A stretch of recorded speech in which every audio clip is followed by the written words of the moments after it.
nós estamos muito alegres de ter vocês aqui mais uma vez na mesa com o casal Prova de Fogo.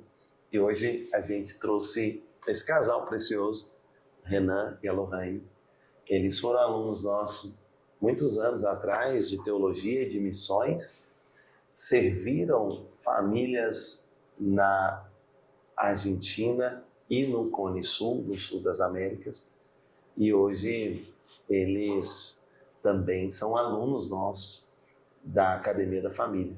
Desenvolvem um trabalho maravilhoso de homeschooling e também de culto devocional no lar, que para mim eles são um exemplo. E nós vamos bater um papo hoje com eles aqui. Eles vão trazer para a mesa um pouco da experiência que tiveram e têm tido conosco na Academia da Família. E nós vamos também trazer algumas perguntas para eles sobre o trabalho que eles desenvolvem maravilhoso de homeschooling e também de devocional como família. Eles são uma referência para nós de família sacerdotal, né, amor? É verdade. Quando a gente estava vindo para cá, eu estava pensando que ainda existe na Terra alguns que eu chamo com muito orgulho de lenitivos, que são pessoas que ao longo da caminhada, mesmo conquistando, mesmo subindo na vida, ou em qualquer lugar que ela se proponha estar, o coração permanece o mesmo. Então hoje você olha e me entristece muito ver tantas pessoas que à medida que elas vão subindo financeiramente ou vão subindo por construir algo, o coração dela vai mudando, ela começa a se tornar um outro tipo de pessoa. E eu falo que o Renan e a Lohane, eles são desses lenitivos, são pessoas que subiram, que desenvolveram tantos projetos e que o coração deles permanece, né? Então o meu desejo também nesse podcast, além de falar sobre casamento e família, é que nós tenhamos famílias, casamentos e casais que tenham um coração que não vai se corromper ao longo da caminhada, que ele vai continuar sendo aquele coração genuíno, puro, simples. É isso. Vamos lá, Renan, Lohane, bem-vindos e vamos conversar aqui sobre casamento, sobre a Academia da Família, sobre criação de filhos, romance, aquilo que tem mais marcado vocês nesses dias. Considerações iniciais aí, Renan? Obrigado pelo convite. É uma honra poder estar aqui com vocês. Dentro dessa história que você começou falando, tem a parte mais importante, né? Que vocês fizeram o nosso casamento. Oh, é verdade. Não são muitos alunos que tiveram esse privilégio, hein? É verdade. A gente estava agora em Goiânia com os familiares da Lohane e a gente estava lembrando do momento, pastor, em que você entra ali, a Lohane entra sozinha, né? No casamento. E aí a Dani vai lá, quando a Lohane tá vindo com o buquê sozinho, pega ela ali junto, né? Dá a mão para ela, vai e entrega a Lohane lá no altar para mim. Foi um momento muito marcante no casamento e tal. E a gente conversando lá com os familiares, a mãe dela e a irmã tiveram o mesmo pensamento, não tiveram a mesma atitude que a Dani teve ali no momento de ir lá e tal. Então foi um momento muito marcante ter vocês lá nos casando. Esse momento, então, foi... Eu já comecei a chorar ali, né? Uau.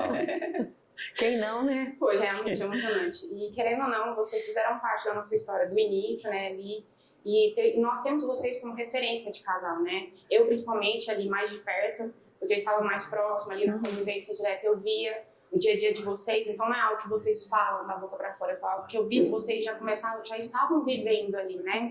Um exemplo que me marcou bastante era quando o JC viajava, passava um longo tempo longe, assim, e o que a gente espera, né? Quando o marido passa um longo tempo longe, que ele chega, ele quer descansar, mas o JC me surpreendeu nesse dia quando ele chegou em casa como um noivo apaixonado, te procurando, ele falou, cadê minha princesa? Cadê a minha princesa? E subiu as escadas e foi atrás de você. Então eu falei, eu quero viver isso no meu casamento. Nessa época eu era solteira, mas eu já estava declarando aquilo que eu queria viver. Eu quero viver um romance no meu casamento. Vocês já tinham ali, eu acho que uns 15, 17 anos de casados, mais ou menos, né? E eu via a paixão, via, sabe, aquele amor entre vocês ainda. E eu achei aquilo muito lindo. Amém, amém. Nessa temporada, né, que a gente estava lá no Rio Grande do Sul, né, e Nós tínhamos um grupo maravilhoso de jovens que eram alunos nossos no Instituto Bíblico, nossa escola de teologia e missões. E aí as meninas muitas vezes iam ajudar a casa das pastoras, das esposas, ajudar ali no cuidado das crianças e ao mesmo tempo era um momento de discipulado. A Lohane estava sempre lá em casa. Ela era uma das seminaristas que estavam ali próximas, servindo, né? E isso é muito bonito, né? A gente carrega isso como princípio da nossa vida, da nossa casa, de servir. Estava conversando com o Davi lá na Espanha esses dias e a esposa dele falou assim, né? Falou, nossa, esse seu filho, ele tem um negócio de servir, de aliança. Ela estava até brava. Onde que ele aprendeu isso? Ela falou assim, a esposa dele falou, não, tinha uma situação lá que seria muito melhor para ele ganhar dinheiro, para a nossa família, se ele pegasse tal serviço e não o outro. Mas aí ele percebeu que o outro ia ficar precisando de ajuda, e é um irmão, e é uma pessoa mais importante para ele. Ele falou, não, amor, vamos lá no outro, mesmo que a gente vai ganhar menos, vamos lá no outro, porque o outro é alguém que a gente tem uma aliança, a gente tem um propósito juntos e tal. E, então, servir é uma cultura maravilhosa que a gente tinha lá com os nossos alunos e passamos isso para os nossos filhos. Eles têm essa cultura e estão lá já vivendo lá em outro país essa cultura de servir, né? A gente ensina isso muito, né? Então lá em casa, o João, que tem 16 anos, ele está sempre cuidando do mais novinho, que tem 8. O pessoal, os vizinhos ficam impressionados com isso. Os vizinhos todos olham e falam, nossa, que bonito. Eles comentam conosco. Nossa, o mais velho, ele é maravilhoso, ele está sempre cuidando do mais novo. Nenhum menino dessa idade faz isso hoje em dia. É o comentário deles. E aí, então nós temos essa cultura de servir, isso é importante, né, amor? Sim, e eu falo para o JC que muitas vezes Deus, na sua soberania, Ele sempre traz com muito amor, carinho e afeto a gente de volta, né? Ele sempre traz, não adianta, em lugar que você está, Ele sempre vai trazer de volta você para aquele lugar lá do início, do propósito, daquela essência pura, boa, incrível que pareça. Esse ano de 2025 nós começamos assim. Nós viajamos com a nossa família, né, amor? E claro que você viaja com muita gente, você fica mais privado, até de ter uma intimidade, menina que é tanto de gente. Aí eu lembro que ele falava, amor, vamos ali só nós dois. Eu falei, amor, com o barulho que tá lá fora, não vai dar concentração aqui, ó, vai sim, passa longe. E aí, sabe, você abrir mão de coisas para estar junto em comunidade, para servir sua família, ainda mais que a família do meu sogro, né, que não vinha há muito tempo para cá. E agora o meu sogro saiu e chegaram 2 missionárias lá em casa, a Débora e a Estherzinha, estão lá. Primas da Dani. Estão indo para ficar 1 ano lá no Dunamis Farm.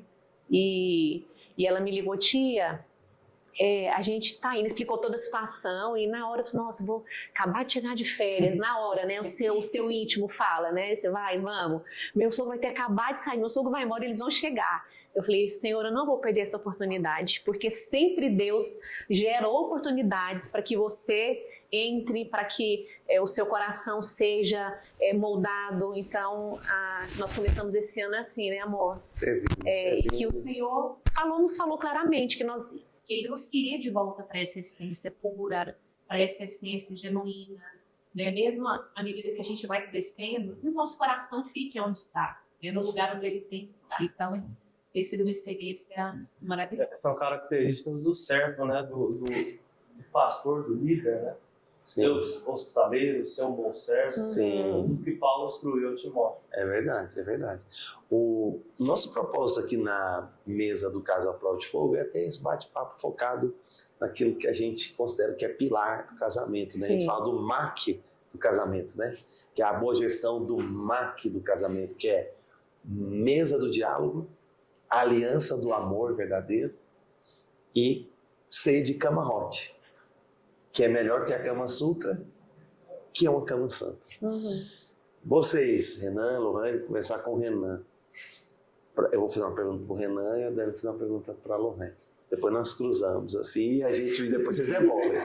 Mas para mim, assim, a minha pergunta é, Renan, o que mais marcou para você o MAC do casamento? Essa mentoria personalizada, 6 meses, a gente se encontra ali cada segunda-feira, 1 hora para a gente ter um tempo de qualidade, refletir, aplicar princípios, né, do nosso método aqui, algumas lições e cada lição uma aplicação prática, uma dinâmica.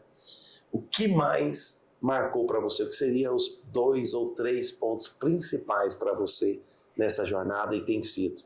O que mais marcou é que eu recebi um PDF, não recebi uma ligação bonita, assim, né? Vai receber. Está sendo lançado lá em Campos do Jordão. Inclusive, Agora... nós estamos orando para que eles vão, né, amor? eles vão, seguramente. Vamos lá. A gente veio comentando isso no caminho. Vocês pegam a gente num momento, JC, até quando a gente fez aquela entrevista antes da mentoria. A Qual Diagnóstico. Qual Diagnóstico. Se você está assistindo esse podcast, você agenda a Qual Diagnóstico com o nosso time. É gratuito. 30 minutos, eu e a Dani vamos marcar uma call com você e seu cônjuge e identificar qual a maior necessidade e desafio que o seu casamento está enfrentando e já passar uma ação prática. Antes da gente fazer a call diagnóstico, você chegou e falou assim, vocês estão com a gente há tanto tempo, acho que não tem muito a ser tratado, não. Eu fiquei pensando, eu acho que tem sim. É que, na verdade, a Lohane esteve mais próxima, né, dentro do lar de vocês, e a gente mais com aquele olhar admirador de fora, né, no meu caso, no tempo que a gente esteve mais próximo, lá em Porto Alegre, a gente via que realmente o casamento de vocês era e é uma coisa linda, né? Inclusive, isso das conversas entre os alunos nossos lá, realmente do JC e da Dani, questão de casamento não tem o que ser falado. Então, era unânime entre nós. Agora, a gente via muito vocês ali praticando. Quando você pega e monta um método como esse, e coloca tudo num papel mastigado, ficou muito mais claro, objetivo, praticável, né? E é engraçado que vocês viviam e pegaram isso e colocaram, né, num livro, num método. É diferente de você faz um método e você nem sabe se a pessoa realmente vive. O que mais me marcou aqui, agora respondendo a sua pergunta, JC, vocês pegam a gente num momento em que a gente estava muito focado nas crianças. Então, nós temos 3 filhos, e hoje isso já é uma coisa de outro mundo, né? Ter 3 filhos nesse momento. Não deveria. Hoje eu estava no parque com as crianças pela manhã, e aí um senhorzinho ficou olhando assim, falou, cara, você tem 3 filhos? O senhor tem quantos? Eu tenho 6. Eu falei, parabéns. Porque hoje, caminho. Você é herói. Os meus filhos não querem ter filhos. A gente, onde chega, já parece um ET chegando, né? Eles têm 3 filhos. E a gente está num momento de investir muito, estava num momento de investir muito nas crianças, na educação, fazendo homeschooling, culto no lar, e o foco era as crianças. Quando a gente pega a mentoria, a luz vem no sentido assim, nós precisamos investir em nós, cara. Nós precisamos ter um bom casamento, porque tendo um bom casamento, nós vamos conseguir servir essas crianças de maneira muito melhor do que a gente ficar só focado em dar de comer, educa, discipula. Então, o método MEC para nós chegou num momento muito oportuno. A gente estava assim com muitos desentendimentos em relação principalmente à educação das crianças. E aí chega então o momento do Casal Prova de Fogo, que traz muita luz para nós, muito alinhamento. Eu acho que para mim o principal foi a questão da cama hot, como a questão da cama traz uma afinidade para o casal. A gente desfrutou muito disso depois da mentoria. Uma afinidade, um alinhamento, um só pensamento, um só coração, e tudo começa na cama. Pelo menos para nós, esse é o ponto central. É interessante que bater na bola aqui, né? Vai multiplicando o pão, né? E é interessante, Renan, sabe o que acontece, Lohane, e as pessoas estão nos vendo aqui, né? Duas coisas me ocorrem quando você falava da sua experiência. Uma é que as pessoas negligenciam, às vezes, o coração do lar. O coração do lar é o casal. O coração do lar. Você sabe que se infartar o coração, morre o paciente. Se perder um dedo, não morre o paciente. Se perder uma mão, não morre a pessoa. Mas se perder o coração, morre. Então, o coração no lar é o porquê da família. A família sem o casal, ela não existe quase. Ela quase que se perde. Se perde um dos dois, a família sofre danos terríveis. Resumindo tudo, né, JC? Aquela famosa frase, o lar é onde o coração é formado. Dos cônjuges, dos filhos. É verdade. Essa frase é célebre, né? O lar é o lugar onde o coração é formado. E a gente tinha um professor muito bom, mestre da palavra, maravilhoso. Um dos maiores mestres da palavra que eu conheci no mundo, na verdade. Eu tive o privilégio de conviver perto dele, né? E ele e a esposa dele também é muito mestra da palavra. E os dois falavam isso, que a coisa mais difícil de ser feita era transferir um coração. Uhum. Eles diziam que era difícil demais, porque eles estavam passando, na época, eles estavam passando por um momento de frustração com muitos alunos que eles formaram, muitos discípulos, e poucos tinham um coração piedoso, quebrantado, faminto pela palavra como eles tinham. Uhum. E eles estavam meio frustrados e eles comentaram isso conosco, com isso, né? E eles disseram, orem muito quando vocês começarem a formar pessoas, porque a coisa mais difícil é formar um coração. E a Dani está trazendo essa pérola, a gente aprendeu isso, eu lembro, Dani e eu lendo o livro da Dev Titus, sobre a experiência do lar, nos marcou muito, ela fala isso. No lar é um lugar em que o coração é formado. Eu falei, amor, a Dev Titus achou a senha perdida lá pelos nossos extraordinários professores. Porque não adianta, tem coisa que você vai formar, é na mesa, é no lar, é no dia a dia. Dia a dia. Mas voltando aqui, um ponto que eu queria colocar isso. O Renan estava comentando, então, assim, que ele estava cuidando dos filhos, cuidando da educação do filho, do sustento e da piedade, da fé, mas ele começar a negligenciar, de certa forma, o casamento. E aí ele falou que do casamento, a cama rota. Então, eu ouso dizer, o coração do lar é o casal. E o coração do casal é a cama. Então, é muito importante cuidar bem do coração. É muito importante cuidar bem do casal. E uma outra coisa importante é que a maior obra, Renan, você como pai responsável, um pai vocacionado, que é mais que responsável, um pai que tem propósito, tem motivo celestial pela paternidade, isso é vocação, é motivo celestial. Então, um pai clássico como você, que tem vocação, eu posso dizer para você, a maior obra que você pode fazer pelas suas filhas e filho é amar a mãe deles com amor verdadeiro por uma vida inteira. Essa é a maior obra que você pode fazer. Isso muitos pais negligenciam. E vão na vibe de serem ausentes, que é o caminho mais natural e mais superficial. Outros falam, não vou ser ausente, tem que ser presente. Eles começam a virar amigo e colega dos filhos e acham que essa é a maior obra.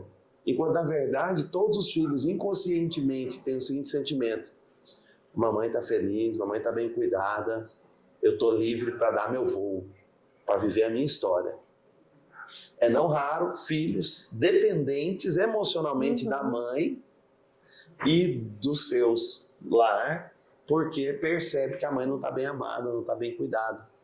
E acaba comprometendo a vida inteira da pessoa, né? Então, é muito importante. As célebres instabilidades, inseguranças, né? Porque quando um pai não ama a mãe e vice-versa, isso gera sequelas terríveis nos filhos. Eu lembro, há muitos anos atrás, quando a gente liderava os famosos encontros com Deus, né, Lohane? Das 90% das crianças, quando você ia conversar com elas ali no final, o que acontece? Por que você só chora? Não, meus pais separaram e eu sinto que a culpa é minha.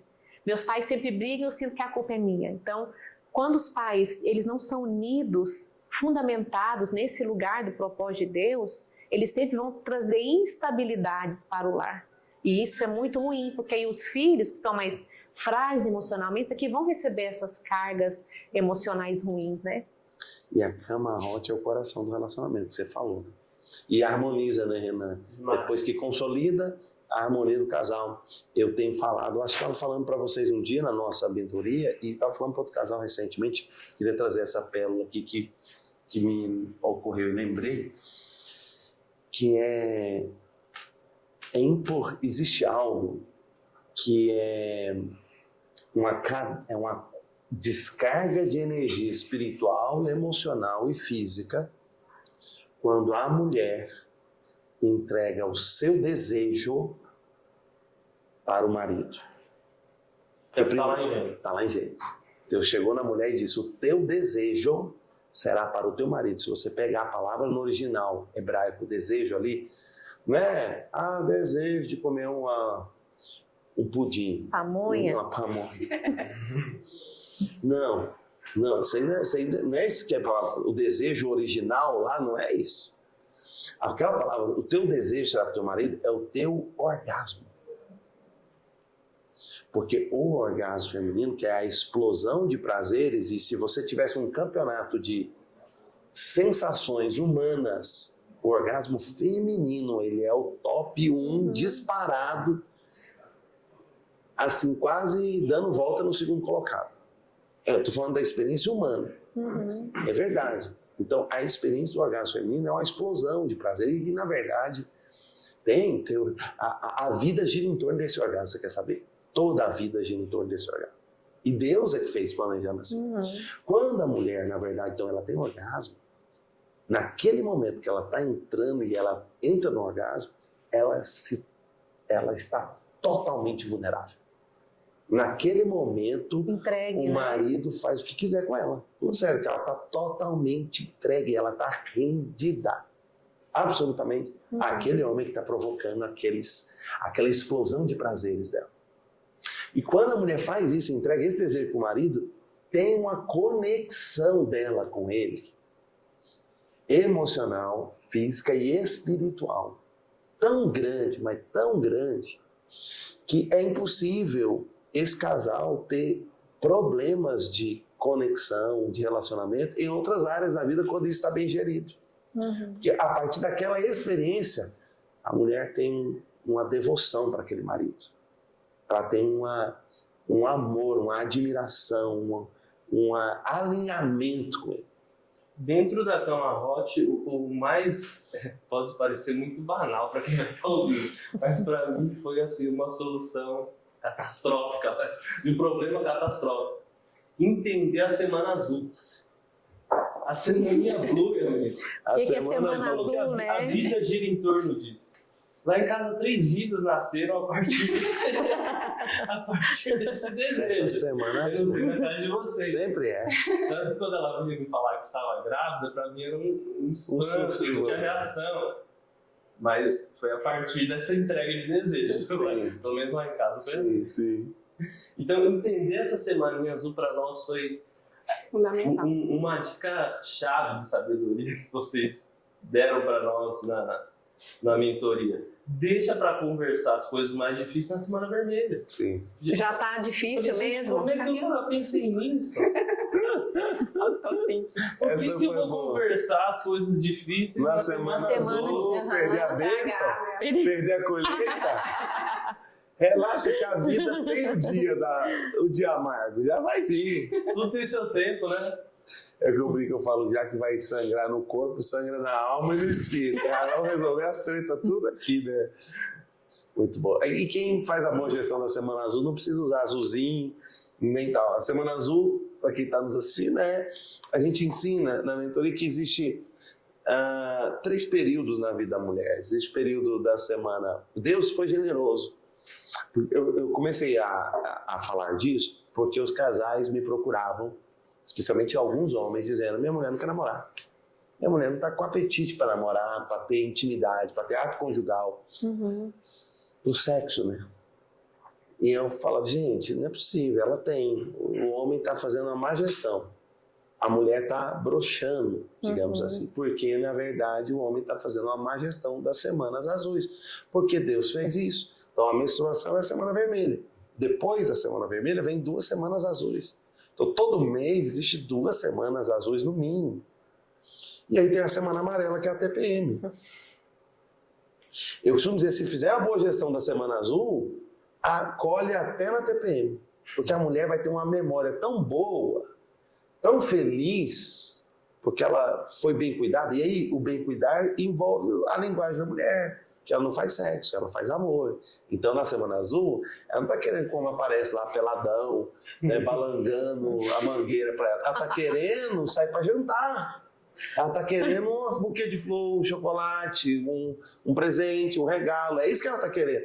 Isso para ela significa,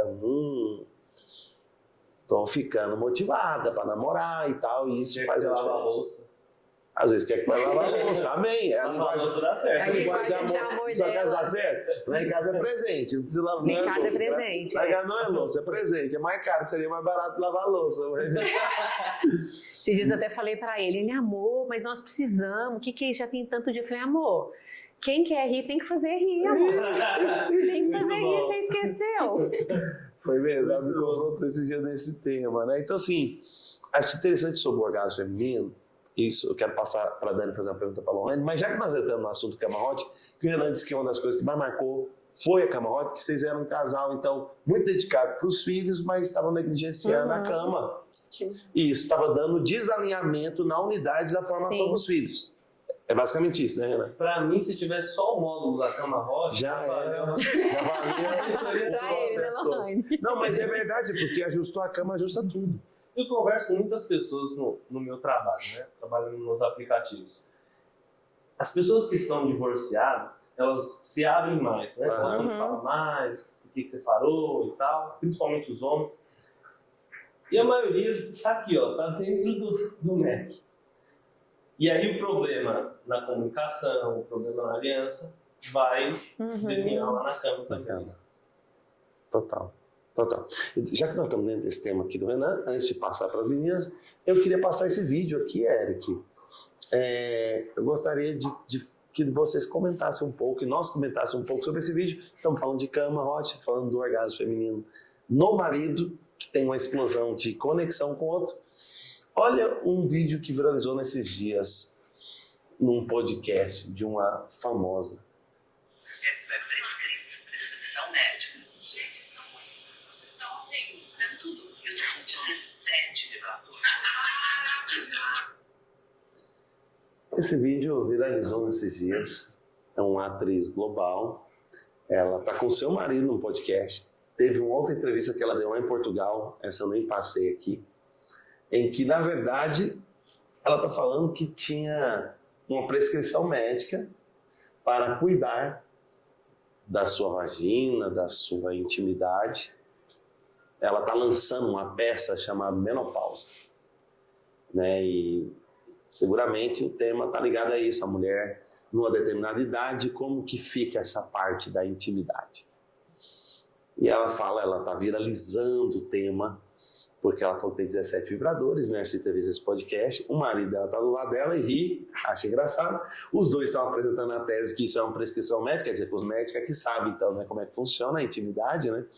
Eles é que fizeram a intimidade, eles foram criadores, né? E eu queria que a gente comentasse um pouco desse tema, porque no outra entrevista que ela deu lá em Portugal, essa mesma atriz fala que deu, inclusive, um de presente, um vibrador, dos 17 que ela tem, ela deu um de presente para a filha de 12 anos. Toma aí, você tem que se descobrir, minha filha. Isso acabou se tornando muito polêmico, a questão da menina, eu acho também, mas não queria abordar a questão da menina, não. Eu queria abordar a questão da mulher com 17 vibradores e o marido vendo ela comentar isso e rir, achar algo muito engraçado. O que vocês diriam? O que nós podemos comentar sobre esse tema? Eu tenho muita coisa para falar desse tema, mas eu queria ouvir um pouco vocês primeiro.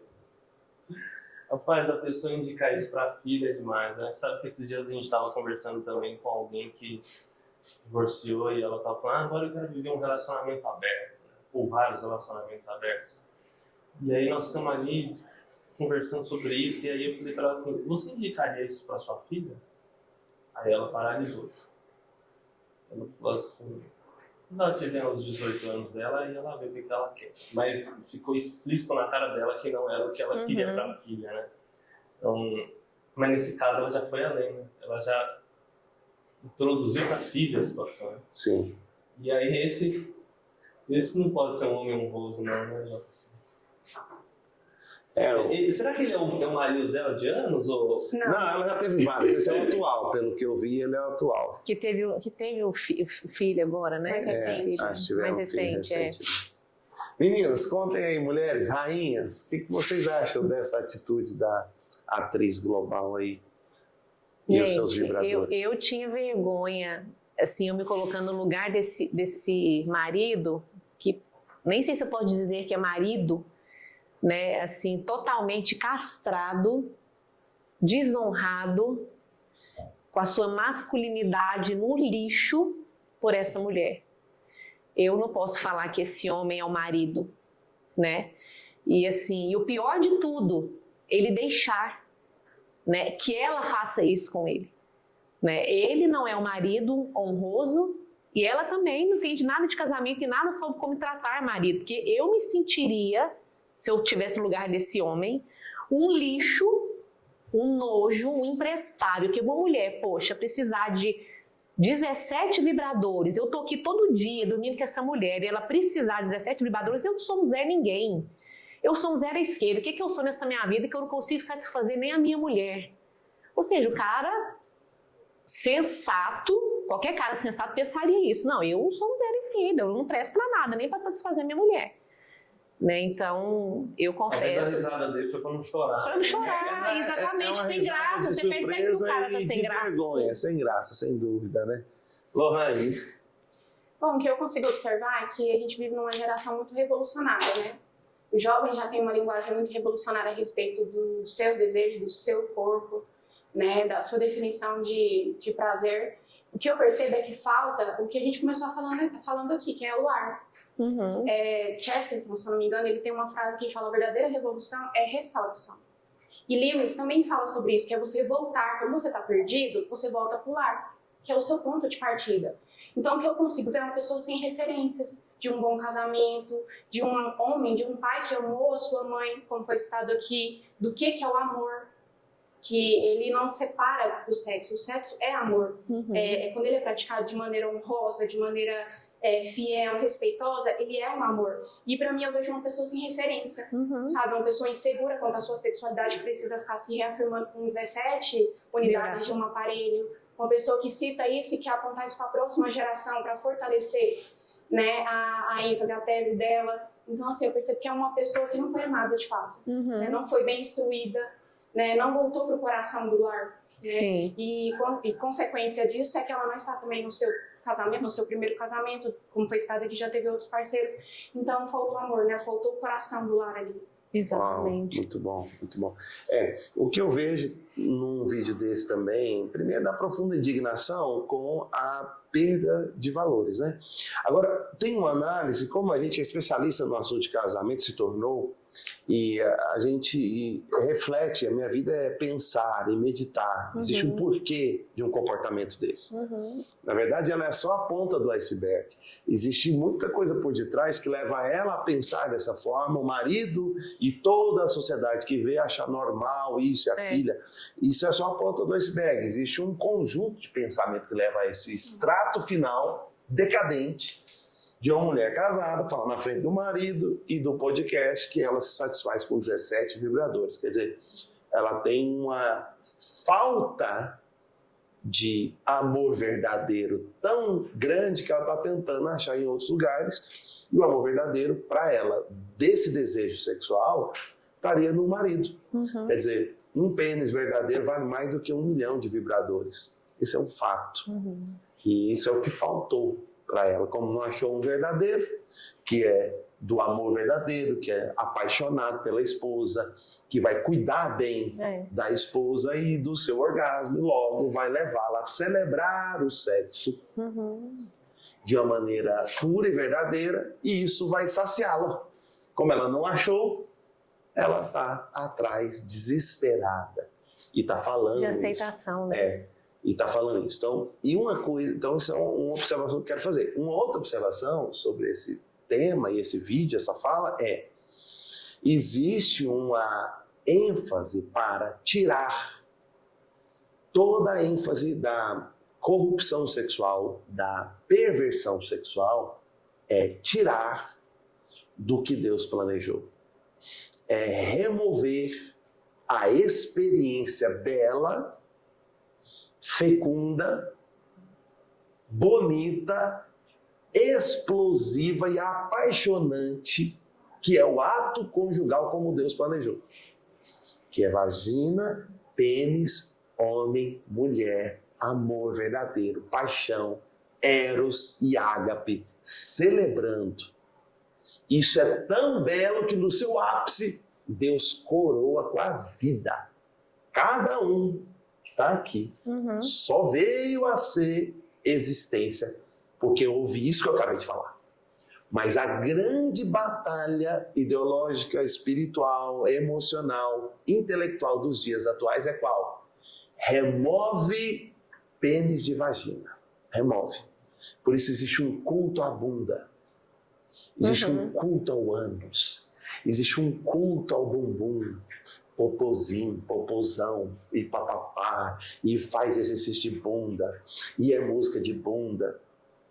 E existe um culto, uma exaltação ao ato sexual, ânus e pênis.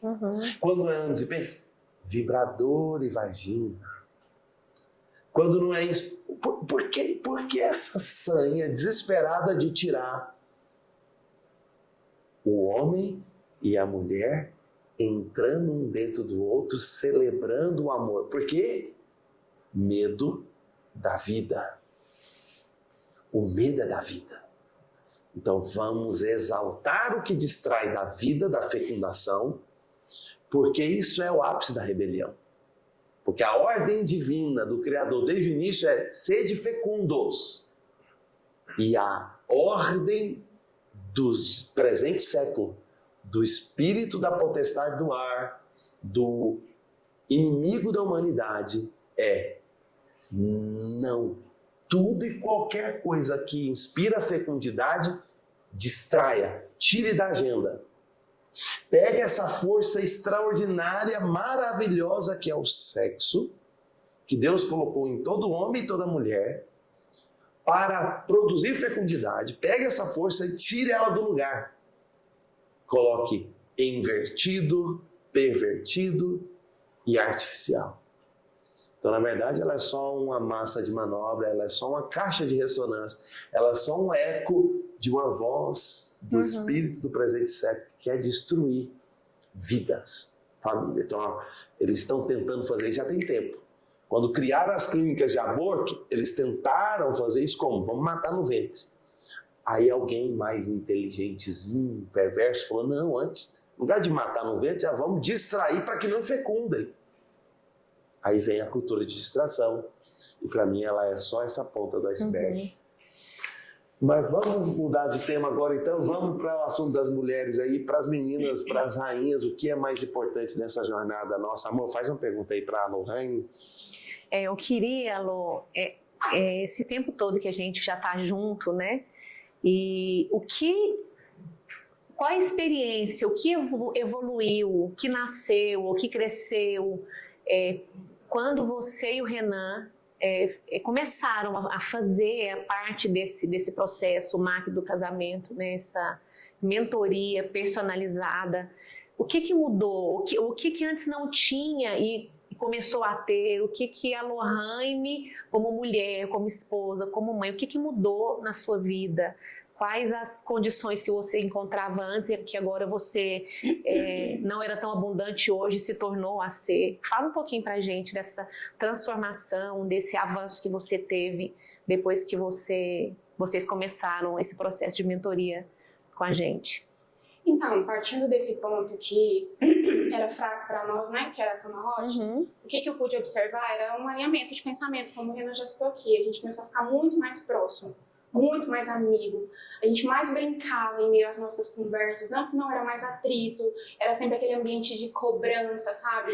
E ele me conhecendo e me ajudando a me conhecer, porque normalmente nós mulheres somos mais fechadas, né, para essa área sexual, assim, nós abraçamos várias tarefas, aí chega no fim do dia, disposição zero, nós somos o fogão a lenha, você tem que ficar ali semeando desde de manhã para ter uma boa fornada. Então, me conhecer né? E tendo o meu esposo comigo nesse processo de autoconhecimento me ajudou muito. E isso trouxe para o nosso casamento mais clareza nas nossas decisões. Quando nós íamos falar sobre finanças, agora eu não tinha mais um comportamento agressivo, porque a mulher, ela carrega várias coisas que ela não resolve ao longo do dia com o marido para explodir na primeira oportunidade, Sim. né?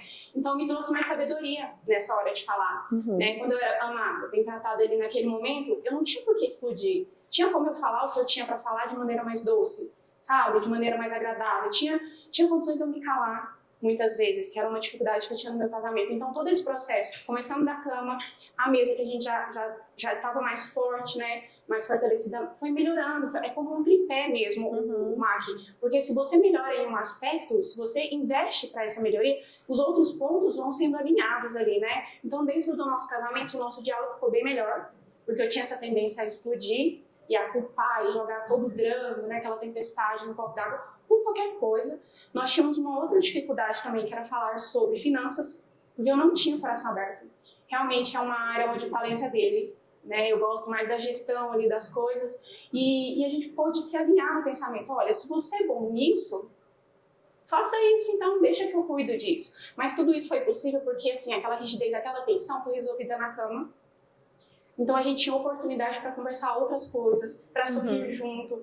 E isso acrescentou tanto no meu casamento que até as crianças começaram a perceber um ambiente mais alegre, mais divertido. Então elas já vinham, entravam já sorrindo, não sabia nem por que a gente estava brincando. Porque acaba que quando você alinha a sua intimidade, você começa a ter piadinhas internas do seu casamento. Então assim, quando a gente vai chegar na Semana Azul, eu falo para eles, nossa, semana que vem é Semana Azul, hein? Você tá preparado? Então assim, a gente já começa a brincar, né? Aí ele fala, nossa, você acordou de tão bom humor, deve ser a Semana Azul. Então a gente sempre gera algumas piadinhas. As crianças nem entendiam essa piadinha, mas entravam na alegria daquele momento. E tudo isso foi alinhando um ponto que era muito débil no nosso relacionamento. E hoje, até os nossos 3 filhos colhem os frutos disso, né? E interessante que era um ponto fraco, mas para nós, assim, tipo... Vamos Eu não percebia, né? Sabe, tava na média. A palavra mediocridade, né? Tava na média ali, vamos tocando, vai vivendo e tal. Tá dando pra ir assim, vamos continuar, né? A mentoria trouxe essa luz pra nós, falou, meu, isso aqui é um ponto muito fraco pra nós. Isso, eu lembro até hoje, quando a gente sentou para fazer as atividades sobre isso, nossa, foi difícil conversar.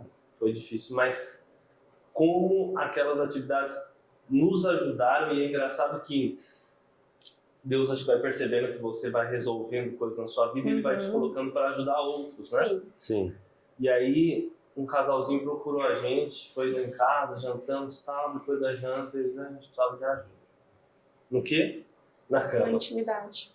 Aí eu falei, peraí, fui lá, imprimi a apostila rapidinho, a parte do camarote falou, vamos Avaliar aqui. sentar junto aqui com Boa. o método MEC na Boa. mesa. A gente conseguiu auxiliar esse casal e fomos acompanhando Muito o bom. desenvolvimento deles também, sabe? De tanto que foi bom pra nós, aí você começa a Multiplicar o pão, né? Naquilo que você foi curado, você é usado para curar, né? E aí eu tinha muito tabu para falar algumas coisas, muita vergonha de falar algumas coisas ali no momento da intimidade, e eu fiquei pensando, tá, eu vou levar essa vergonha para onde? Isso aqui é para melhora do meu casamento. Se essa pessoa que acorda e dorme comigo não pode desfrutar desse momento de algumas palavras que eu posso dizer a ele, e ele ouvir, e ele falar a mim, pra quem que eu vou falar isso? Entende? Então eu achei ele o lugar certo, a pessoa certa, e com o método de vocês apliquei e deu muito certo. Amém. Isso é um tabu muito grande no meio gospel, né? É no meio cristão, né? Meio cristão. Infelizmente, você tem opostos, né? Você tem um mundo das Por um lado, pervertidas que estão desesperadas para encontrar o verdadeiro amor, e você tem, por outro lado, dentro do ambiente cristão, eu acredito que é a sombra do cristianismo romano que transformou os líderes cristãos em celibatários. Então eles se tornaram pessoas isoladas da vida do núcleo familiar. Inclusive uma das teses da proposta do cristianismo reformado, que foi proposto por um movimento de padres que se posicionou para voltar para o núcleo familiar, eles disseram o seguinte: saiam dos mosteiros, essa era a proposta dos padres reformadores, saiam dos mosteiros, se casem para Deus, tenham filhos para Deus, abram escolas para Deus. E eles construíram só o mundo ocidental com essa proposta. Só esse mundo livre, abundante, que nós conhecemos hoje, é resultado dessa proposta lá de 1517, lá do século XVI. A proposta era essa. Case para Deus, vive para Deus. E aí, então, o que acontece? Existe muito dogma, verdadeiramente, né, amor? Existe muito caso que a gente já pegou de mulheres casadas, cristãs, e muito recatadas, né? Muito, a palavra muito recatada, muito travada. Que muito tinha, limitada. como a Lohane falou, eram cheias de tabus, né? Então, assim, não teve... A maioria delas falava, não, ô JC e Dani, a gente nunca recebeu instrução. Na igreja onde a gente ia, era quase que sabe, era uma coisa coada, ninguém falava abertamente. Quando a gente casou, não teve uma pessoa que pudesse chegar e aconselhar a gente sobre isso, porque era, nossa, não pode falar. Ou então, nossa, é uma coisa meio suja, né? Não dá para falar assim, ainda mais na igreja. Então, assim, foi uma carência que as pessoas tiveram, e quando você vai conversar hoje, muito profunda. Sim. E sobre essa questão do sexo, né? Então esse tabu era muito maior do que a gente imaginava, ou seja, dentro das igrejas, que era um lugar que as pessoas poderiam ir ouvir da maneira certa, biblicamente falando, elas não tinham esse alimento, elas não tinham essa porção, mas sobre outras coisas era muito abundante. E pessoas de curso já há anos, que fazem curso de igreja há anos, que falam que era uma área muito fraquinha, era tipo, um livro de uma página falando, uma coisa bem sutil, né, amor? Eu lembro lá dos nossos alunos falando, não se falava, e quando se falava era uma coisinha assim, parecendo que era um pecado falar, era uma coisa muito suja, né? Então não se abordava muito. E o que você percebe é que é muito extremo. Ou você não fala nada, é um assunto que você não aborda nem com sua filha adolescente em casa, nem diante de uma pergunta. Exatamente. Ou é um negócio muito mesclado com o secular, assim, muito que traz banalizado palavras chulas, uma conotação de sujo, de impróprio. Então, assim, a gente precisa achar um equilíbrio para isso, assim. Eu lembro que para mim romper alguns tabus foi o Cântico dos Cânticos. O Renan, como pastor da minha família, né, ministrou pra gente ali. E para mim aquilo foi, sabe, um boom, aquele momento eureka. Eu falei, nossa, é isso. Sabe, ali você já vê a paixão, você já vê o trato com a intimidade. Eu não preciso usar palavras chulas, eu não preciso de uma referência de um site, eu não preciso de uma referência de um filme, sabe, hollywoodiano. O que eu preciso é me voltar para a palavra e para o meu esposo. E a gente conversar e se conhecer. E tanto que você percebe, nesse vídeo que a gente passou aqui, que a busca dela é um prazer para si, quando o ato conjugal é um prazer para o outro.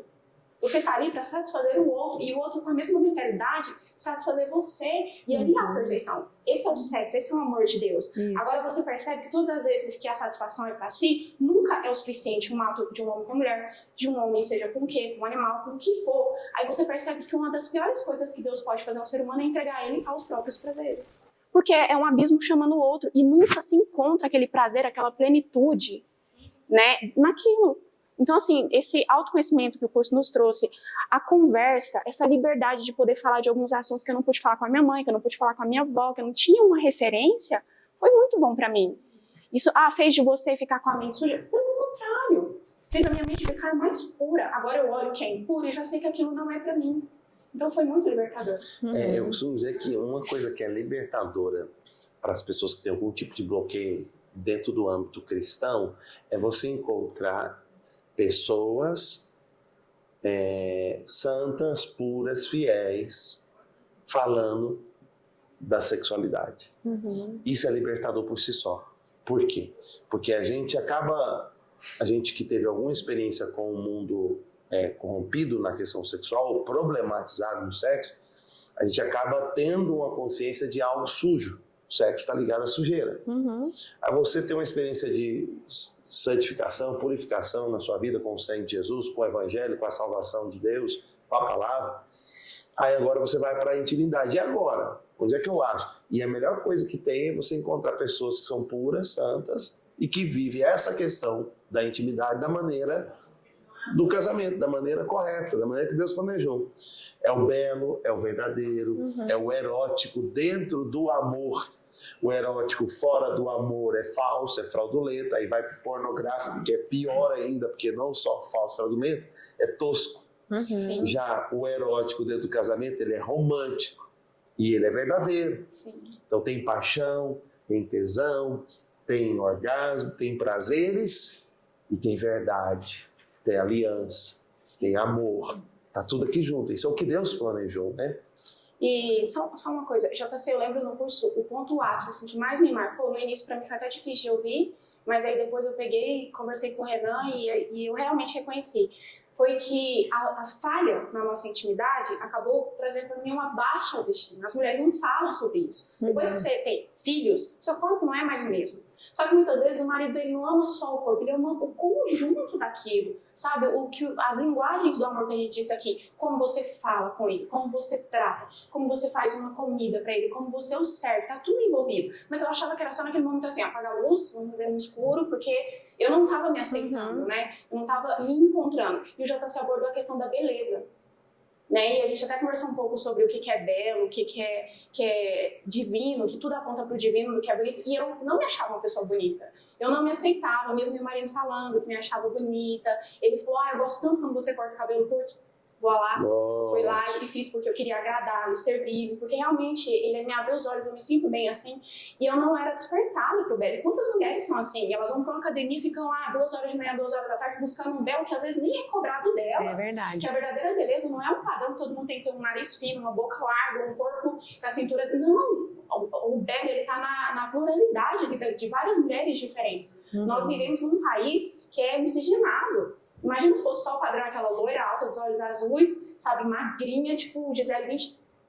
É muito difícil seguir um único padrão, e a beleza tá nisso. E o relacionamento íntimo tá nisso. É você apreciar aquilo que é belo. O que chamou atenção na Dani é diferente do que chamou atenção no Renan. Né? A gente não precisa virar um padrão. E eu não tinha os olhos abertos para essa beleza. Eu não sabia me avaliar, não tinha nem espelho em casa. Lembra que a gente conversou sobre isso? E o JC falou algo pra mim que foi como um pai, sabe? Assim, eu acho que eu precisava disso na ausência dessa paternidade. Tipo, você é uma pessoa bonita. E é você quem vai trazer o padrão de beleza pra sua casa. Então, o que eu pensava? Que beleza era me arrumar pra sair. Beleza era me arrumar pra ir pro culto. Então, eu passava a semana inteira com aquele cocão em casa. Aí eu falei, não, vou cortar o cabelo, vou deixar o cabelo mais solto. E aí as meninas, minhas filhas já vinham, ai mãe, eu gostei do seu cabelo assim. Então, eu consegui dar start nesse início do embelezamento do meu lar através da minha vida, sabe? Através do que a mentoria trouxe pra mim, sabe? De valorizar aquilo que é belo em mim, não ficar olhando pros outros, valorizar aquilo que o meu marido acha que é belo. O que me importa é a opinião dele, sabe? Então, assim, isso foi muito precioso pra mim. Me ajudou a me aceitar como eu sou, me ajudou a cuidar, a aperfeiçoar essa questão da beleza em mim. As lingeries pararam de ter cheiro de detergente lá em casa. Essa foi muito bom. Eu acredito que uma das coisas que o casamento celebra é essa harmonia da beleza, da intimidade, do amor verdadeiro, da pureza, né? E nada mais libertador do que isso, que a gente assumiu o que Deus fez para ser. Aí flui. Por isso que eu gosto do conceito do jardim de delícias, né? Porque o casamento, na ótica de Deus, ele é um jardim de delícias. Essa é a perspectiva de Deus. Você quer pegar a perspectiva do alto sobre o casamento? Jardim de delícias, que significa desfrute. Uma das coisas que a gente escreve no nosso texto lá daquele princípio, dos 21 princípios que a gente aborda, né, por semana, uma das coisas que a gente escreve é sobre a beleza feminina, né? Eu ouso falar aqui, né, que na verdade o romance é uma das delícias que Deus planejou no jardim. E eu fico imaginando Adão, quando ele acorda do sono profundo, ele olha para Eva. Acho que ele volta com Deus. Fala, Deus, vem cá, essa aqui não estava antes de eu dormir, não. É para adorar, é para acender uma vela. Só para nomear. É para cantar, é para dar nome. O que eu vou fazer? Porque eu fico imaginando a formosura que não era a Eva. E não é difícil imaginar o tamanho da formosura da Eva, por quê? Por causa das nossas filhas de Eva. A mulher, ela é bonita, é um fato absoluto. A mulher é bela. Ela é bonita. E não existe homem belo. Não existe homem bonito. Existe homem arrumado. O homem bonito demais, ele geralmente até perde um pouco a masculinidade. Aí fala, mas mulher não procura beleza. Porque a mulher que assumiu a sua feminilidade absoluta, ela não procura beleza, porque ela já tem. Ela vai procurar o que ela não tem. E o que ela não tem e ela vai achar no homem é segurança, é liderança. Não é que a mulher não tenha a segurança dela, mas ela tem menos do que o homem. E o homem mas agora uma dica importante, JC, para os maridos. Toda mulher que é carente emocional, que precisa muito do elogio externo, que precisa muito da aceitação externa, tudo começa a partir da casa. A gente sempre tem falado sobre isso, né? É porque está faltando o seu elogio, marido, para sua esposa. Então elogie, porque toda mulher que anda muito pelada de fora, né? Hoje as roupas, às vezes, até a gente que é mulher, para uma outra mulher, você tem até que virar o olho, porque senão você, né? Por que ela anda tão pelada? Porque tanta amostra, porque ela não tem alguém para falar, você é maravilhosa, você é linda, você é perfeita, você foi a mulher que Deus me deu. Como ela não tem isso em casa, essa aceitação, esse verbalizar sobre ela vai procurar isso em outro lugar. E aí e aí isso aí é um abismo chamando outro abismo, como a Lohane falou. Né? Uma mulher que recebe elogio fora de casa que não recebe, começa tudo aí, traição, a brecha, né? Que vai surgindo, porque uma mulher que é muito carente, emocionalmente frágil nas suas emoções, é que ela não tem um líder em casa, não tem alguém que vai proteger, que vai elogiar, uma coisa simples. Né? A gente protege um ao outro no elogio, quando a gente fala, quando a gente verbaliza a verdade, quando a gente verbaliza aquilo que é. Eu falo muito pro JC, né? Ele fala pra mim, amor, só um exemplo aqui, a gente tem em casa, né? Ah, não é possível que você gosta dessa pochetezinha aqui, dessa bainha, amor. Você tá falando isso só porque você é meu marido e tudo. Ele falou, amor, não é porque eu sou seu marido também, mas é porque eu amadureci junto com você. Sabe, eu amadureci junto com o seu corpo, um corpo que me deu 4 filhos. Né? Então, assim, eu não tenho essa ideologia na minha cabeça que você vai ser uma mãe de 4 filhos e vai estar... né? Igual as mães de fitness, né? Igual as mães de entendeu? Mas não, e eu falo isso pra ele, aí ele fala comigo assim, o que eu preciso, você já me deu, eu não preciso buscar em nada fora, né? Então, eu sou satisfeito com você nisso, sou satisfeito com você aquilo, então as mulheres precisam ouvir. Quando elas ouvem em casa, quando elas estão saciadas em casa, elas não vão procurar em lugar nenhum. Então, só uma dica, né, pros homens de honra, pros maridos. Muito boa dica. O desespero das mulheres que precisam mostrar tudo lá fora é porque não teve pai para elogiar e dar identidade quando nova e ser resolvida. Paternidade, né? Ser resolvida. E não tem marido, é mal amada, né? Que a Lohane cortou muito bem. Corte Tramontina da Lohane aqui, quando ela falou da atriz ali, que é mal amada, na verdade. É muito mal amada. E quanto mais bem amada, mais bela. E porque não é belo a mulher... não é sensual a palavra, é a mulher vulgar. Não, ela pode até ser sensual, mas tem lugar para exercer a sensualidade dela. Ser sensual é em casa pro marido. Ser sensual é uma coisa, ser vulgar é outra. O que tem acontecido hoje é das mulheres se tornarem vulgar. Esse é que é o ponto, ser vulgar, que é passar do limite da amostra.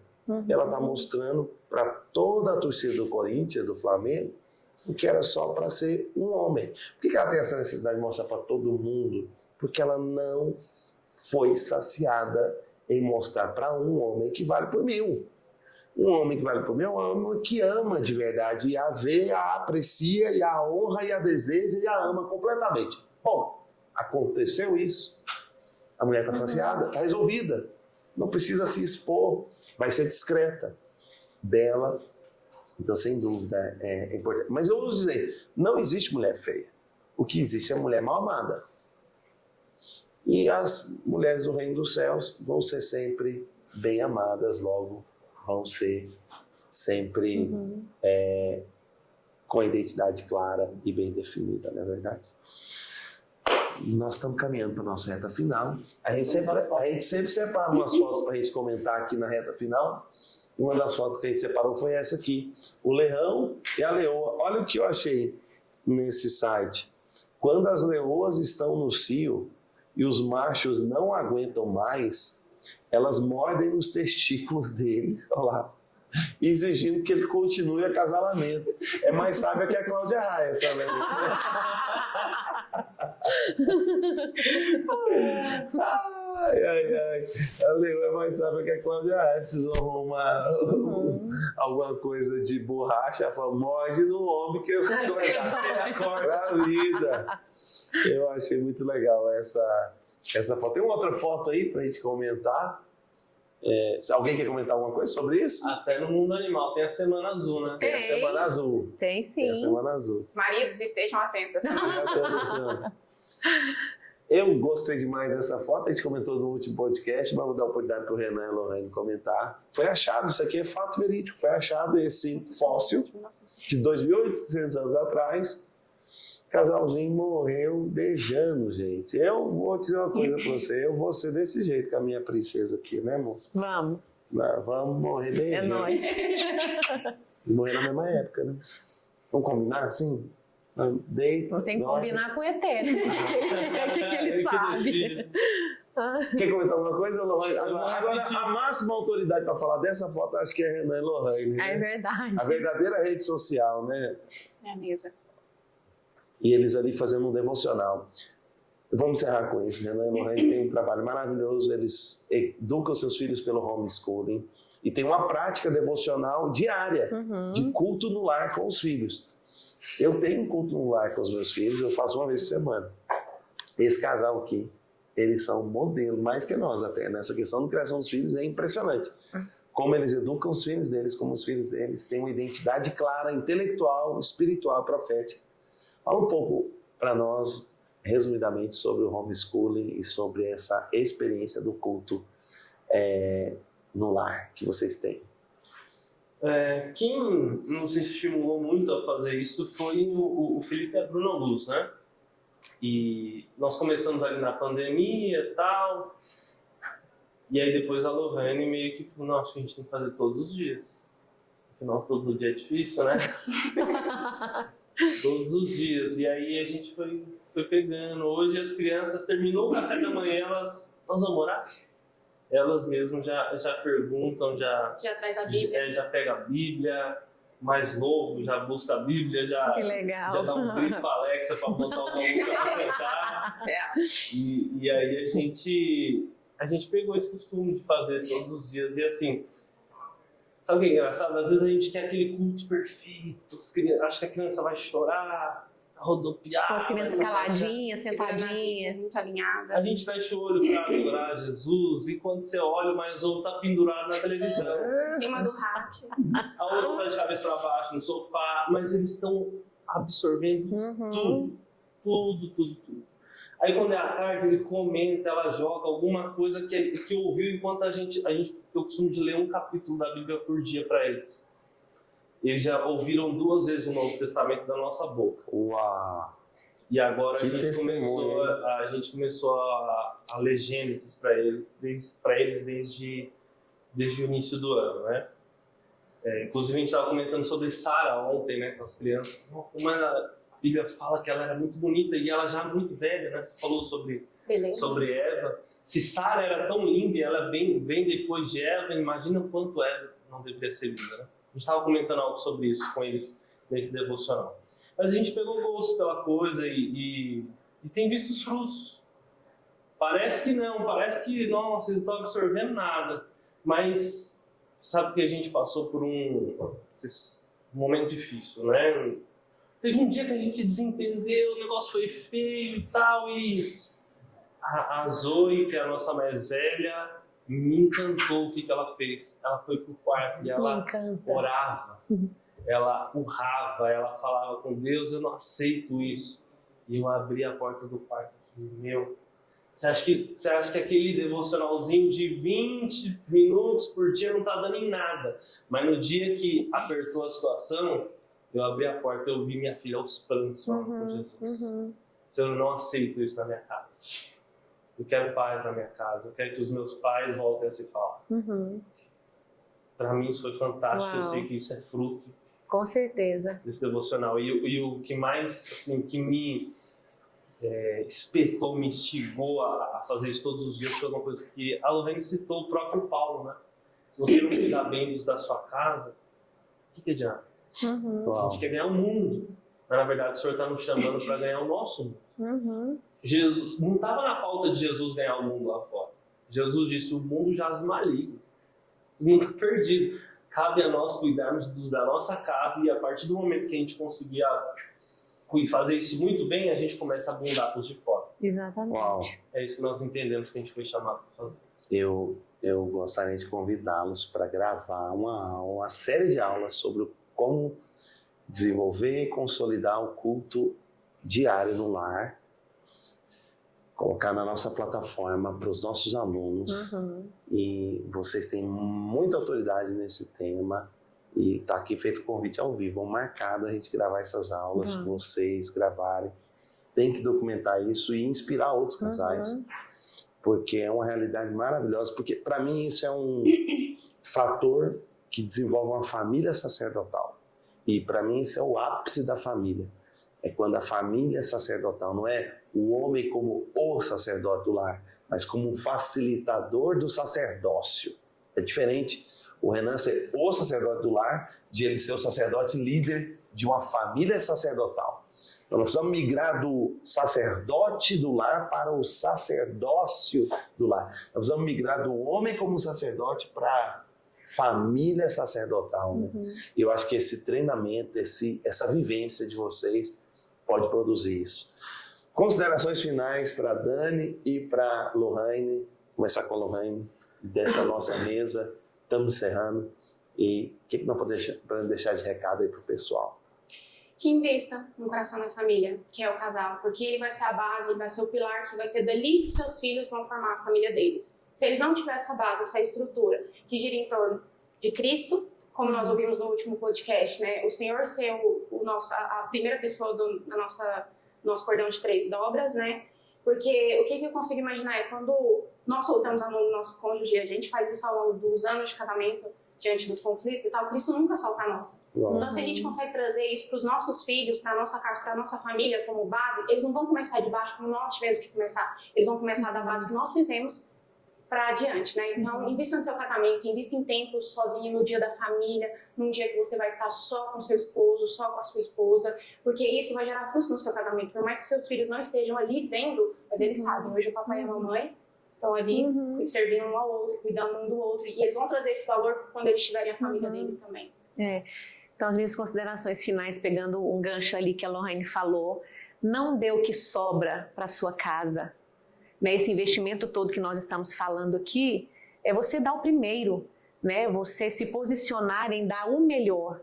Não dê as migalhas, o seu último suspiro, né? Aquilo que cai no chão. Dê o primeiro, porque nós estamos caminhando para uma sociedade cheia de gente hipócrita, cheio de pessoas incoerentes, que são uma coisa dentro de casa e outra coisa fora de casa. Então não seja esse marido, não seja essa esposa, zele por aquilo que Deus te deu, sua casa, os seus filhos, é a sua primeira missão, é o seu primeiro ministério, é o seu primeiro chamado. E temos uma oportunidade para você que está nos assistindo hoje, esse vídeo.